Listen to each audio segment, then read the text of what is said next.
Patients. Welcome to the Minnesota Biochar Initiative's October Char Fest. And Minnesota Biochar Initiative is a group that we're bringing together academia, government, industry, shareholders, other stakeholders, etc., to bring out and develop biochar in Minnesota and across the country. So I want to welcome you here today. This is a monthly series where we're trying to bring speakers in here. They're going to provide value to the broader biochar industry and help develop all of us and develop our networks. Want to get going. I'd like to introduce at this time about the very patient Mike Foggia.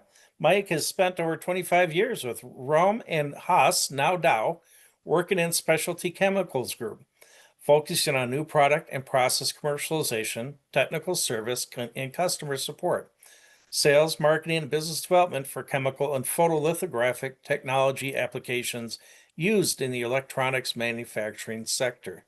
In 2006, he entered the air pollution control business, initially working on bio-oxidation technologies for the treatment of VOCs from industrial and municipal facilities, and later diversifying into particulate removal, recovery, thermal oxidation, and scrubber technologies. Please join me in welcoming Nick. Go ahead, Nick. Thank you, everyone. Thank you, Jim, for the introduction, and thank you, everybody, for your patience on the logistics here. As you all know, things happen. So what I want to do today, first off, I'm responsible for all the business development and marketing and direct customer interface within Process Combustion Corporation. A little bit of background on PCC, just for those of you who are not familiar with our company. We've been in business for over 55 years.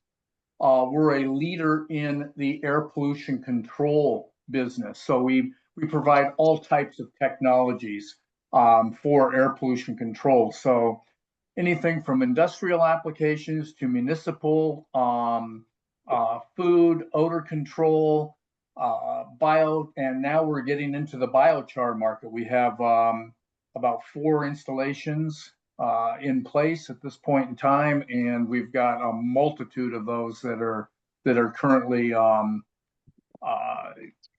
coming on board and coming on stream. So some of the primary equipment that PCC provides, for those of you that aren't totally familiar with air pollution control, we provide direct fired thermal oxidizers and combustors, recuperative systems, regenerative systems, wet and dry scrubber technologies, all types of particulate control, and then for NOx emissions, which NOx is a huge area that we have to treat from a waste treatment standpoint, actually. So we have SNCRs and SCR systems. So enough of who PCC is. Let's get into what we're talking about today and what the subject matter for today is. What is pyrolysis? Well, pyrolysis, and most of you probably already know this, but it involves heating organic materials in the absence of oxygen. And really what we're trying to do is break them down into various products, including gases, liquids, and the actual char, the actual solid. While this process can recover valuable resources and reduce landfill waste, it produces gaseous byproducts. So these are the pollutants that are created during that pyrolysis process. And it's really important to consider, particularly if you're a larger pyrolysis manufacturer or a system manufacturer, how do you mitigate these air pollution byproducts that are generated? So you need to consider your regulatory compliance, community safety, good neighbor policies where applicable. And this all applies to small systems. Typically aren't going to need to be permitted or need to address air pollution control. Larger systems will. So what we want to talk about today is some of the impact, some of the pollutants that are created, and how you would treat those.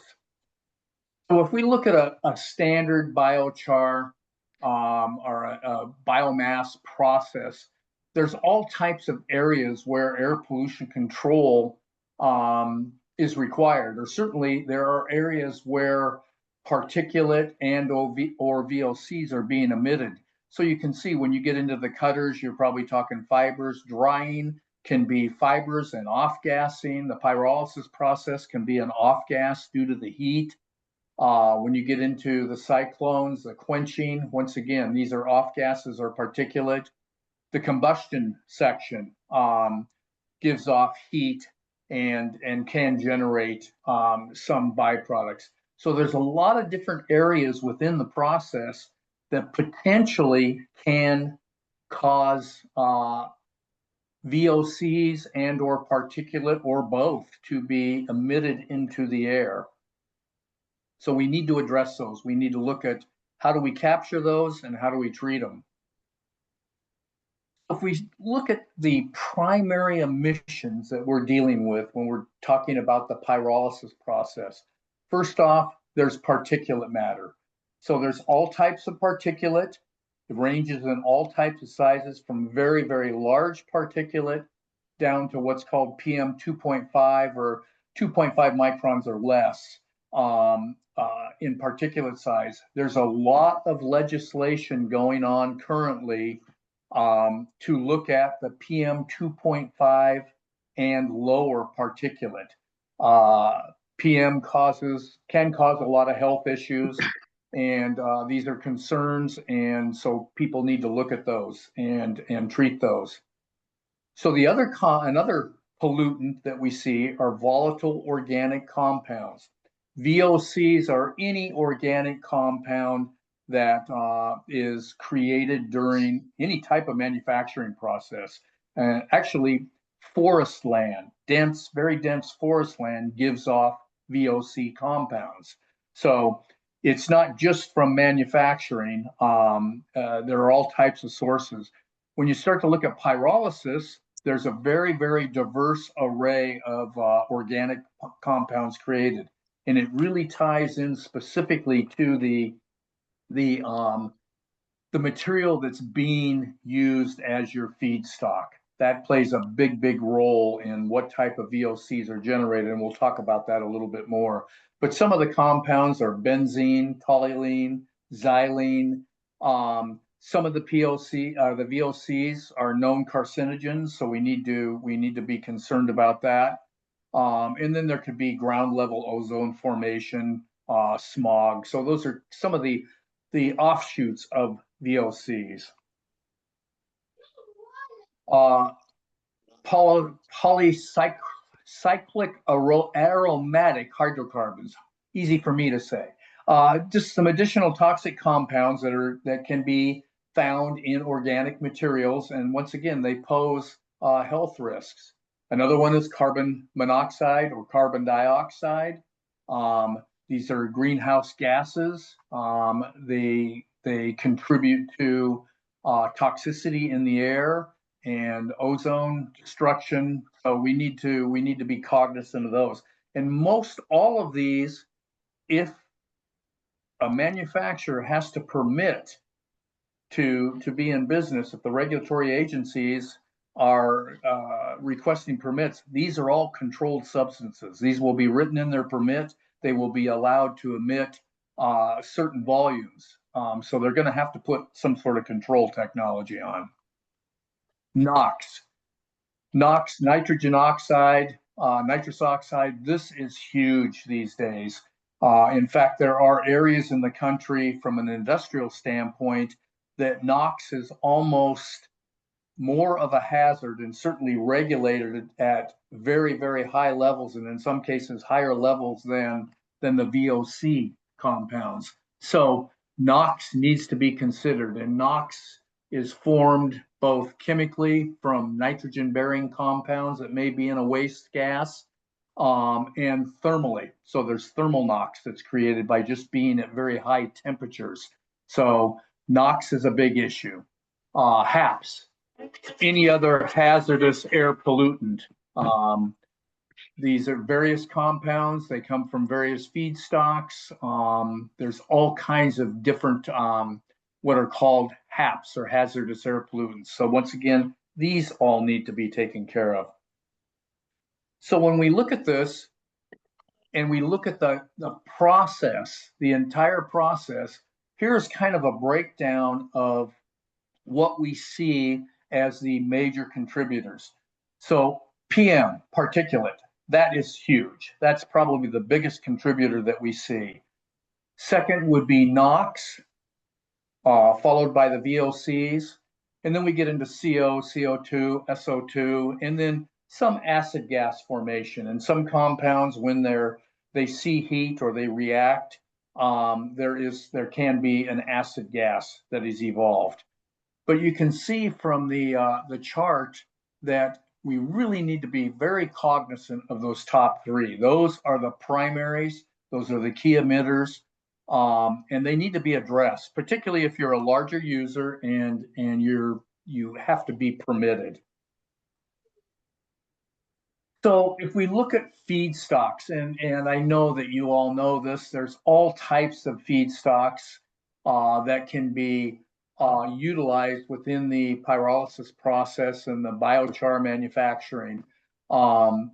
There can be from plastics to biomass to different feedstocks, agricultural type feedstocks, tires. All these affect the pollutants. And it's really important when you're looking at your biomass selection that you look at how can I pre-treat this and what can I do in my manufacturing process and my evaluation process of the various biomass compounds to minimize or reduce my contaminants as much as possible. I mean, a key thing here is having to treat air pollution control products. It doesn't add value to your process. It doesn't reduce cycle times. It doesn't create a monetary stream. It actually costs you money. So you want to do everything you can up front early on in the process to minimize the need for air pollution control. So it's really important that you look at the feedstock and you look at your process and how your process impacts the evolution of VOCs, particulate matter, NOx, so on and so forth. So once again, you want to minimize the harmful air pollutants as much as you possibly can. So being proactive rather than reactive is time and money, engineering time, very, very well spent. So if we look at some of the typical feedstocks and what the compounds coming off those may be, and this is just a chart, this is high level.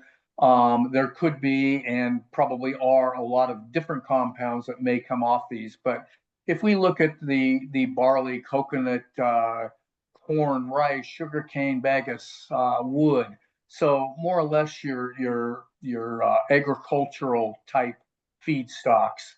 You're going to have CO, CO2, H2. You're going to have simple hydrocarbons, generally lower in nitrogen content and lower in sulfur content. So these are going to be probably your more easily treatable feedstocks from an air pollution control standpoint.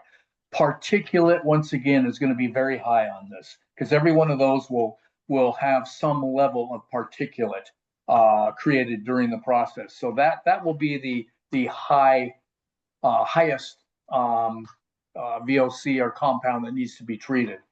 When you get into the plastics, the synthetic fibers, tires, this is where you will really start to see some of the more difficult to treat VOC compounds. So you could also form acid gas formation during the reactions. So you could see hydrochloric acid, sulfur compounds, nitrogen bearing compounds like HCN, ethylene, ethane, propane, propene, ammonia.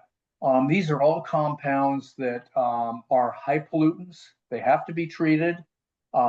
Any of the nitrogen bearing compounds will create high levels of NOx. So when you start dealing with those type of compounds, you really have to be cognizant of what you're going to be creating. Municipal sludge is kind of similar in a lot of ways to the plastics, and the reason for that is you have no idea what is in municipal sludge. I mean, it can be anything and everything. It just depends on what is feeding that municipality, so to speak. So you could have a lot of hydrogen, carbon monoxide, a lot of ammonia. Ammonia is very common, and carbon dioxide. So once again, looking at your feedstock, knowing and understanding what the potential for air pollution or off-gassing and particulate are, will help you better understand what you may or may not have to do to ensure that you're in compliance. Once again, if you're at a level that you have to be permitted. So some of the other things that influence the emissions, temperature influences NOx and the organic compound breakdown.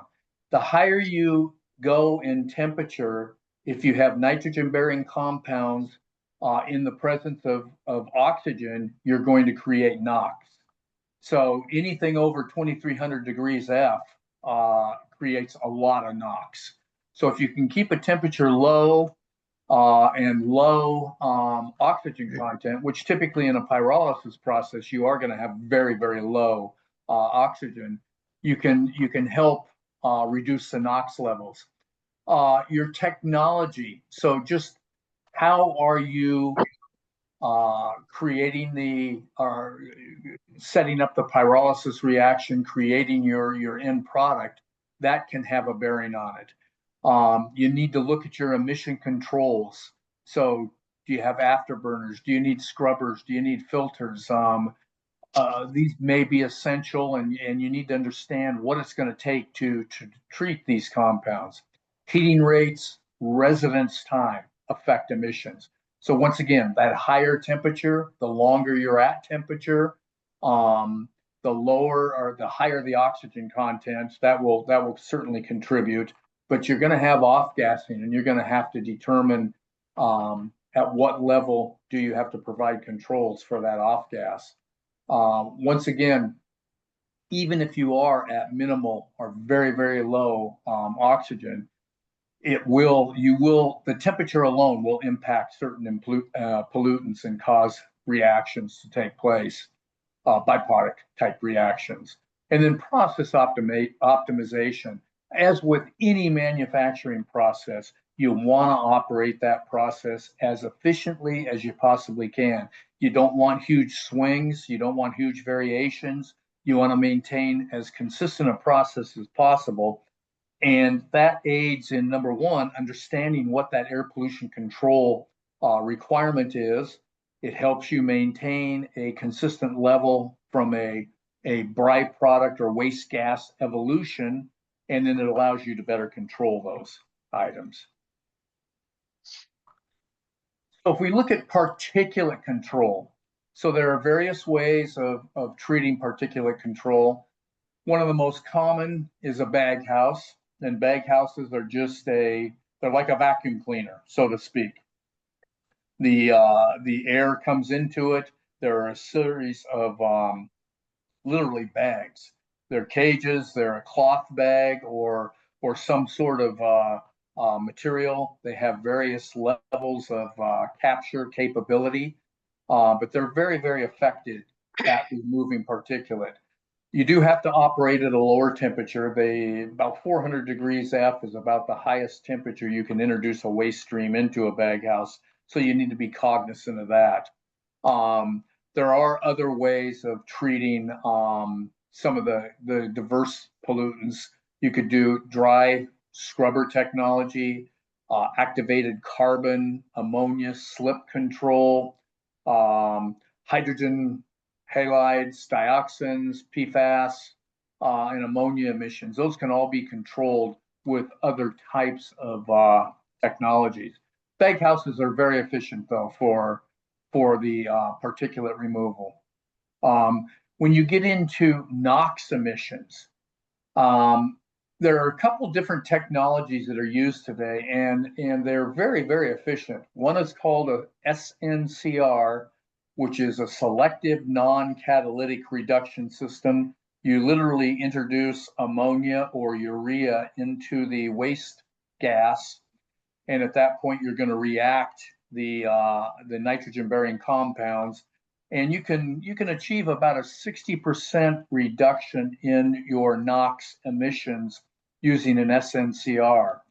Now, if you have to achieve a higher value, an SCR, which is a selective catalytic reduction system, which consists of a ceramic media that has a precious metal coating on it that actually, when you inject ammonia or urea onto the catalytic bed, it sets up a reaction that will effectively reduce the NOx, and you can once again achieve about a 95% reduction. The key there is it's very expensive. SCR systems are not cheap, they're expensive. The catalyst has to be replaced with some level of frequency, usually a 3, 4, 5 year frequency, and it's not cheap to replace those. But if that is your only alternative, and that's what it takes to be in compliance, then you're going to have to put an SCR system in. When we get into that VOC destruction, so destroying those volatile organic compounds, thermal oxidizers, and there are various types, from regenerative to direct fired thermal oxidizers to recuperative systems. They can achieve anywhere from 99 to 99.99% VOC destruction. So we can very efficiently, very effectively treat those VOC compounds. They can be treated, they can be destroyed, they can meet, we can achieve levels that will meet any of the permit requirements that are out there. We actually have a technology that can achieve 6.9 destruction, so 99.9999% destruction efficiency. It's virtually non-detectable when it's tested. You're not going to need something like that for a pyrolysis process. When we get into very, very super fine particulates, so submicron, so that dust, those very fine fibers, we have what are called wet electrostatic precipitators. And WESPs can achieve 95 to 99% removal efficiency on submicron particulate. They're not cheap, but if you have a requirement where you've got to remove that submicron particulate, there are technologies out there that are able to do it. So effectively, we can achieve compliance for the particulate, be it the larger particulate through a baghouse or with a wet electrostatic precipitator.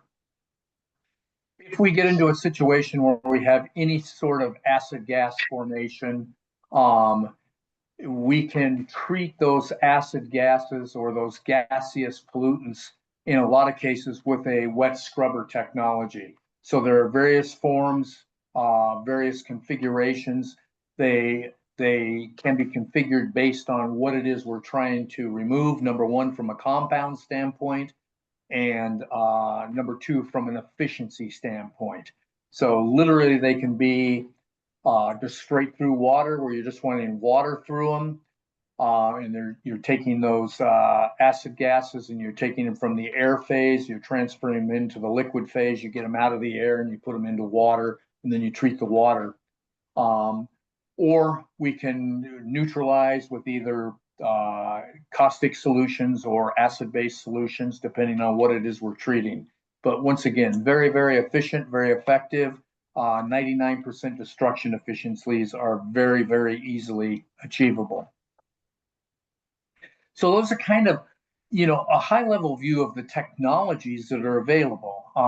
You're not going to run into any compound out there or anything that's written into a permit that can't be treated. It really comes down to, what are we trying to treat? how efficient do we have to be in that treatment to meet that permit requirement. But a system can be put together, and it may be 1, 2, 3 pieces of integrated equipment to achieve the result and meet your permit requirements. But again, it can be done. So here's a chart we put together to kind of show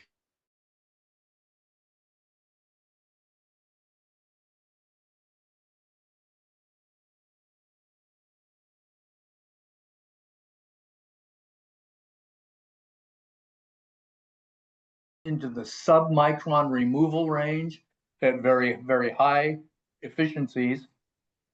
And that would be either a bag house, a West, or it may possibly be a combination of the two, depending on what the loading is and how much particulate you have. When we talk about volatile organic compounds, so those organics, carbon-based compounds that are coming from the combustion or the heating and the pyrolysis process, we can achieve 99 to 99.99% destruction efficiency. Typically, we would use either an RTO, the regenerative thermal oxidizer, or a direct fired thermal oxidizer. So either of those technologies, once again, depending on the actual waste stream and what we're dealing with, but we can achieve those very high destruction efficiencies. If we're talking about carbon monoxide, we can reduce that down to 50 parts per million at 3% oxygen, and a direct fired thermal oxidizer that's properly configured would take care of that. Same thing with their sulfur bearing compounds. We can get those down to 99.99% destruction, once again, through that direct fired thermal oxidizer. Keep in mind, a direct fired thermal oxidizer is really, in the simplest of terms, it's a flame in a can. I mean, you have a burner, you have a flame, you're in a vessel, you're operating at 1600 to 1800 degrees Fahrenheit for a given amount of time, and you destroy, literally, you combust or react any of those pollutants within that zone. As we discussed earlier, SNCR, we can achieve up to 60% removal of NOx. If we're talking about higher removal efficiencies, we can achieve 95% with an SCR. If we're really dealing with a very high NOx emission rate, we may have to combine an SNCR and an SCR technology. But once again, we can typically meet most permit requirements. California can be a little bit tough. We're seeing down in the Gulf Coast region, Houston, that particular market down there, they're really starting to tighten up on NOx controls. So you have to look hard at that.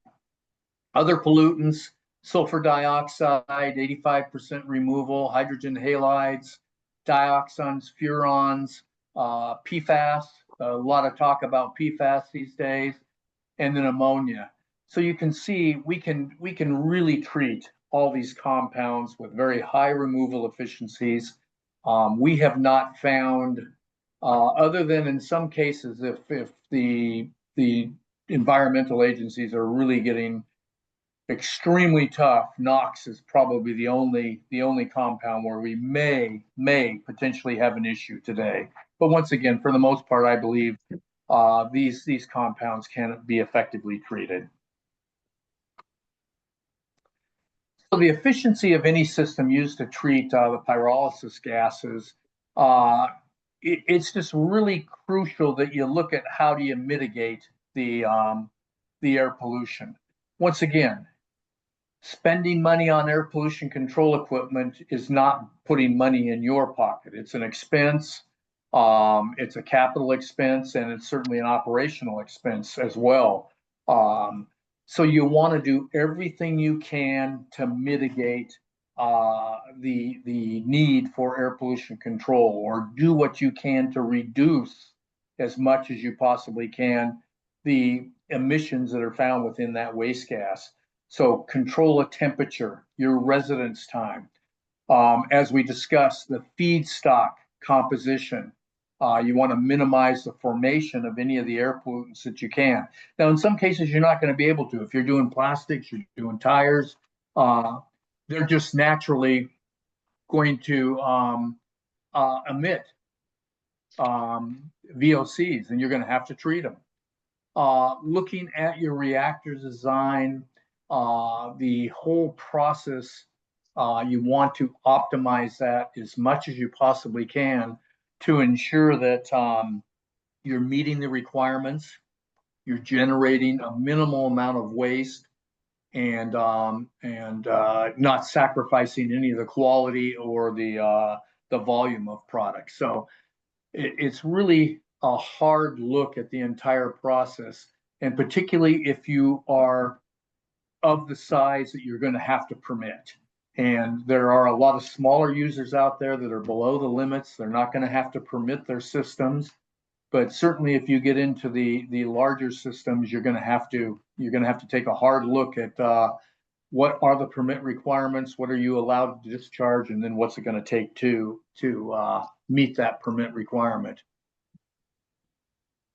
The other thing is just fully understanding what is in that waste stream, the syngas, the pyrolysis, what type of treatment is going to be required. So what's the composition?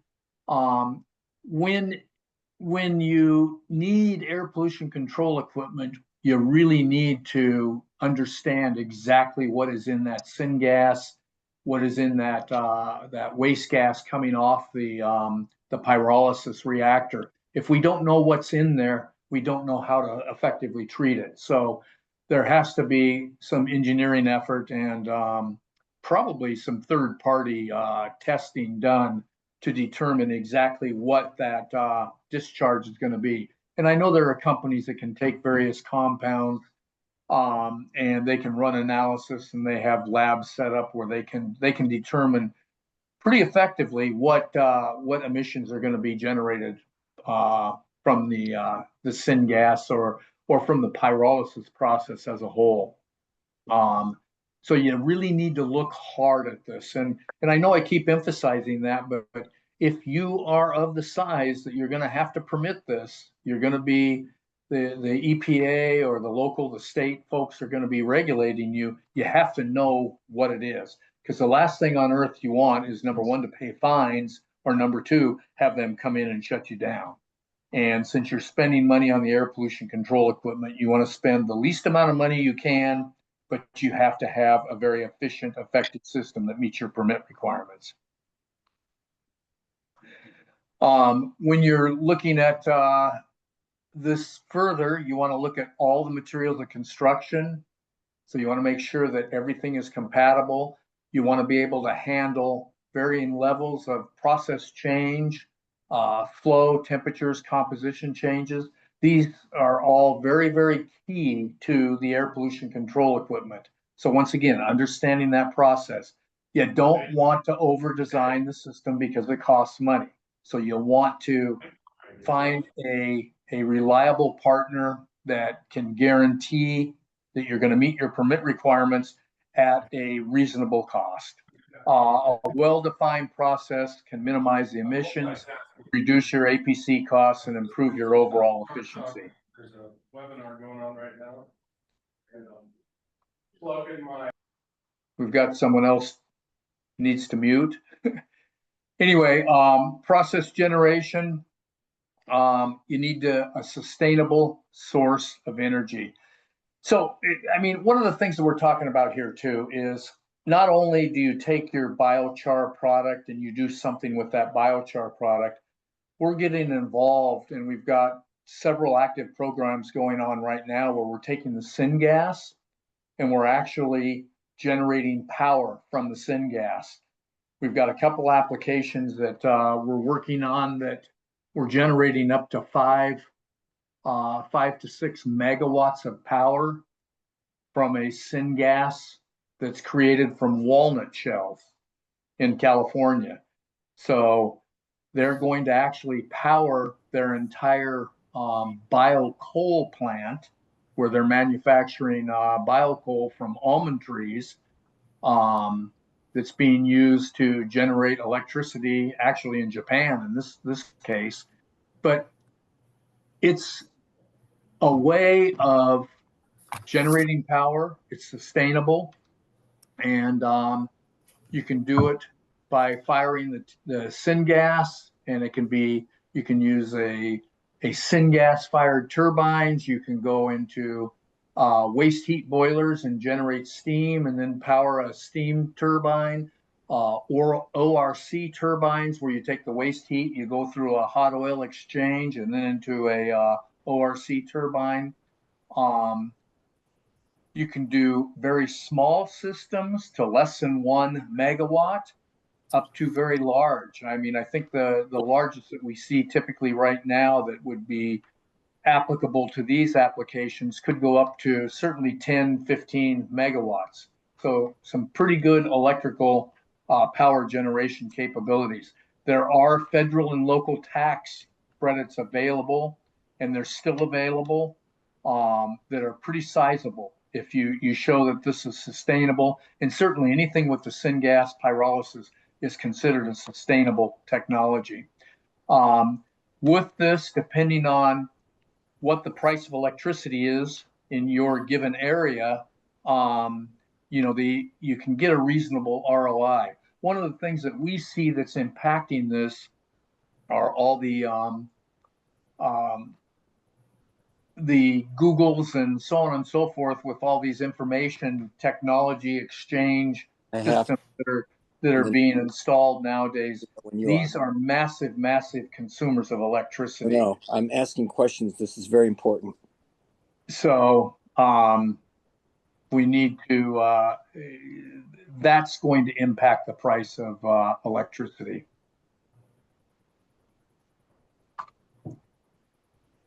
You want to look at the life cycle assessment. So evaluate the environmental impact from the feedstocks, opportunities for reduction, and then support the sustainable biochar production. So really it's a full circle thing, from your raw materials production, utilization, and then end of life solutions. We want to make sure we're not creating any additional pollution or things that we need to deal with.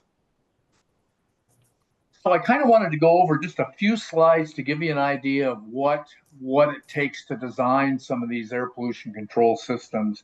And it'll just give you a quick overview of some of the things that go into this. This, once again, is a very high overview.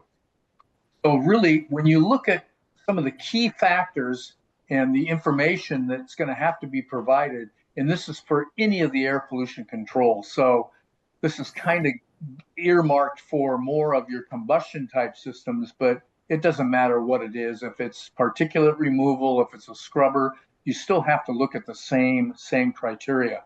So site location, we need to know where this is, what the elevation is, what the temperature extremes are. Are we in Bemidji, Minnesota, where it's cold as the son of a gun in the winter? Or are we in Houston, where it's hot and humid? We need to know where this is going to be installed.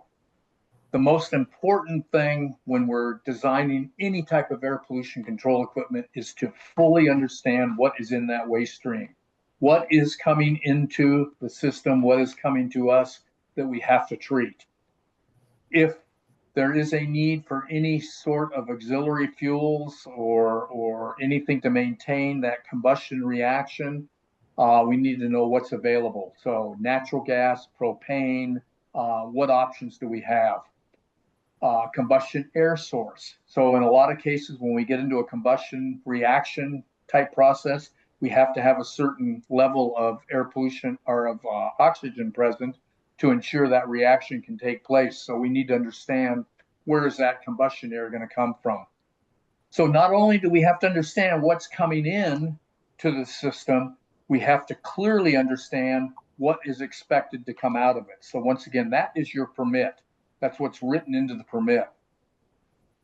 So we take all this information, we do what we call a MEBAL, or a mass energy balance on this.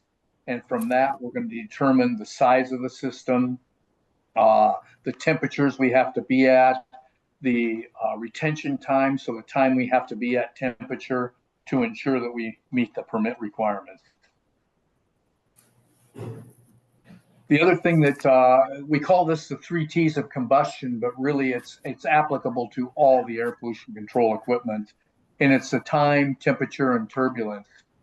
So when we talk about time, we're talking about what is the amount of time that, if it's a combustion system, the time that we're at temperature. So typical ranges would be from a half a second to 2 seconds.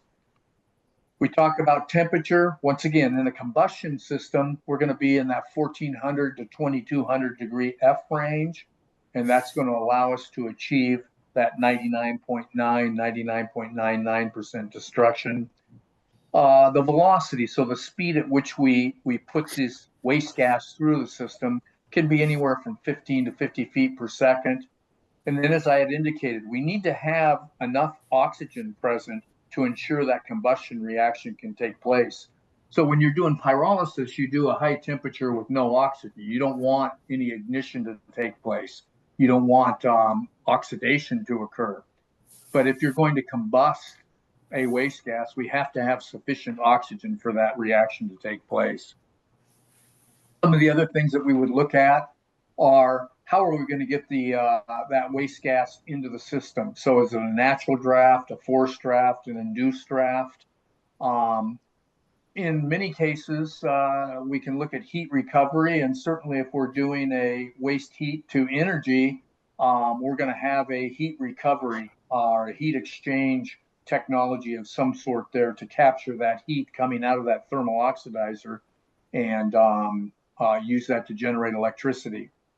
Any need for additional downstream pollution control equipment. So are we dealing with SO2, hydrochloric acid, particulate, NOx, and then ancillary equipment. So fans, stacks, burner management systems. And then we also look at operating costs and safety.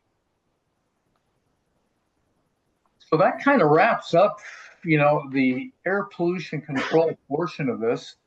And, in conclusion, once again, it really comes down to understanding your process, knowing what feedstocks you're going to be dealing with, how to effectively utilize and process those feedstocks with the intent to minimize the VOC formation, looking at your equipment, how the process is set up, and then if you have to be permitted, understanding fully what your permit requirements are and obtaining and working with the proper suppliers to ensure that the air pollution control equipment meets those permit requirements.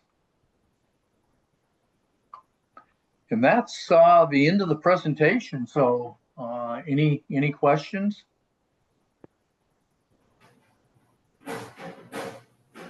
Well, this is great. I really appreciate this, Mike. And I apologize for the rough start. Thank God we got it figured out. That was one for the record books. But promise we'll learn our lessons. Michael, how are you doing? Great to see you. Hey, Another Jim. local Minneapolis. I have a question, Jim. Have you thought about the PERC as a potential site for this kind of technology? No, we haven't yet. I've had some people, express interest about talking about it, and I believe that was probably you. But no, we haven't looked at that one yet. It's always there because the site's going to be available. Right. Because at some point in time, are you going to really launch a major municipal biochar facility here in Minneapolis? Yeah, we're under construction right now. We're going to be getting up and running, or should be operational in February or March, down by the university. I want to get the if you don't mind, Mike. Thank you, Michael. I want to get the questions in order that came through here. First one we have here: pyrolyzer. Pyrolyzer manufacturers claim their pyrolyzers already are emission compliant. What's your thoughts on that? Well, I guess it depends on size, quite honestly. Most of the ones that we're dealing with are not emission compliant, where they're having to add ancillary equipment, usually thermal oxidizers and particulate control, because there are emissions coming off those that are not compliant. So I guess if they're claiming they're compliant, you really need to ask for documentation, and when you know what your feedstock is, make sure that you have some sort of guarantees that there are no emission. You're not exceeding your permit requirements with something coming off there. So I haven't seen any that are compliant, but we don't typically get involved in going out there looking at all the pyrolysis equipment suppliers. The people we have worked with, and they're using various different companies or various different technologies for pyrolysis. In all those cases, they're putting air pollution control equipment on. And some of these are pretty large systems too, though. Oh, yeah. And I would imagine the attainment versus non-attainment and all those things come in Yeah, as well. absolutely. And it definitely depends on where you are located. It's going to be different in every state, and within a state, depending on where you are within the state, it'll be different. Oh, thank you. And we have Jackie asking, are you saying that the high pyrolysis, I'm assuming high temp pyrolysis, that creates more energy versus biochar is a product that has less off-gassing? Usually, no. What I'm saying is typically the higher the temperature, the more potential there is for off gas, waste gas, depending on what that feedstock is. Everything's dependent on the feedstock. It's what's going to come out of that feedstock when it's at, 2000 plus degrees F, in a low oxygen environment. So you're going to see a certain level of VOCs no matter what. But typically, the higher the temperature you go, I would anticipate you will see more pollutants because you're reacting more of these at a higher temperature. And Jackie has a second follow-up question here. With SCR and SNCR, do you end up with a valuable chemical at the end because of the reaction? No, actually, you end up with no chemical at the end. There is no chemical discharge. The worst, you will have a little bit of what's called ammonia slip, where a little bit of ammonia is emitted along with or it comes out along with the treated waste gas. That is controlled, that's regulated, and in every case we're able to meet those regulated requirements. But you're not pulling NOx or nitrogen bearing compounds out. There's nothing treatable. It's destroying it, and total reaction, total destruction within the waste stream. Fantastic. And we have our own Nick Rich Fetch. Can NOx be treated in a way such that nitrogen is recovered in a fertilizer applicable form?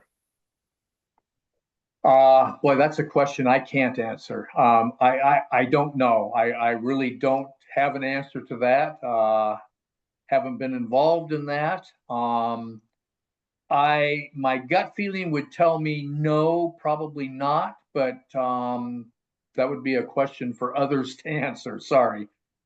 Yeah, I'm sure there's some big brains in here, and you just gave them a potential enterprise to work on. Something to think about. That's right. I mean, if that could be converted into a usable, put it back into a fertilizer or something, I mean, that's huge. That would be fantastic. For sure. Right now, you spend money to destroy it and with no byproduct. I mean, literally, that's what it amounts to today. Yeah. And Jackie, again, when you're working with a non-homogeneous feedstock, such as municipal waste, how do you gauge the emissions outside of a testing that only tells you the composition in a snapshot? Well, I mean, that's a great question. This is probably for every company that supplies air pollution control equipment. That is the biggest question mark, gray area, area of assumption. And we do not want to assume anything. We have to a lot of times. But when you're dealing with like municipal waste, I mean, there's all kinds of things that go in there. So the best thing to do is have that municipal waste when you're into some sort of high temperature process or a lab that can actually heat that waste up to a given temperature and then do a total speciation of what's coming off. What are the compounds coming out of that once it hits that temperature? If you don't have that, then what we do is we look at known compounds from history and make assumptions and design to the worst case scenario. So in air pollution control, you always have to design to the worst case scenario because you have to be in compliance at all times. So, you may have a startup case, a normal operating case, and then you have that max case or an upset case. We have to design to the max or upset. So yeah, we're going to have to make assumptions if we don't have a speciation. There's a lot of historical data out there that gives us, information to work off of. Yeah, and we do have a follow-up in here inserted about the continuous emissions monitoring for municipal waste combustion through the US EPA. But I won't give you the speciation that you're looking for, but at least give you an idea some of the variations. Yeah, and SEMs are, SEM systems. We do not provide SEM systems, but we will go to another company to provide them. That's not something that we install them on our systems when they're requested. I guess the one thing to keep in mind is if you have a SEM system, you have to report 24/7 because 24/7, 365 days a year or every day that you're operating, where you are from a compliance standpoint. And if that slips out, you have to report that. If you don't have a SEM system, your reporting is only if you go out of, typically it's controlled by a retention time or temperature. So if you're set up to operate at 1800 degrees Fahrenheit, as long as you're at 1800 degrees Fahrenheit for 1 second, you're assumed to be in compliance because that's what you tested at. That's what the permit was written. If you drop to 1600 degrees, then you have to report it. But a SEM system, you have to report continuously. So it's great to have if you have to have it, great to have if you want to have it because you want to know. But keep in mind, you could also open yourselves up for permitting issues. And Marshall asks, what technology are you using to generate electricity from syngas? Right now, we are looking at 2 different technologies. One is steam generated turbines, and the other is the ORC turbines. We're not using syngas to a direct turbine, to a gas-fired turbine. It can be done. There are companies out there that claim that they can do it, and I'm sure they have done it. The problem we see and the problem that our partners, the companies we work with, have seen is that if you have any variability in that syngas, it's going to create potential issues with a direct fired syngas turbine. So the preference right now is, at least what we're working on and what we're seeing most people out there going to, are the steam or the ORC. Fantastic. And actually, the last question here that's in the chat is for myself, is what has the Minneapolis experience been with permitting so far? And I can say that we have a relatively small system, a small rotary kiln. It's not big to us, but we went through we hired an engineer to do the assessment for permitting and submitted it to the MPCA, Pollution Control Agency here for determination. And we got a determination from the MPCA that our emissions are so low that we do not require a permit under the existing system. So we're pretty small potatoes. Tim, if you have any questions on that, feel free to reach out to me directly at work here, and I'd be glad to talk to you about our experiences in municipal systems. Any other questions out here for our speaker, Mike?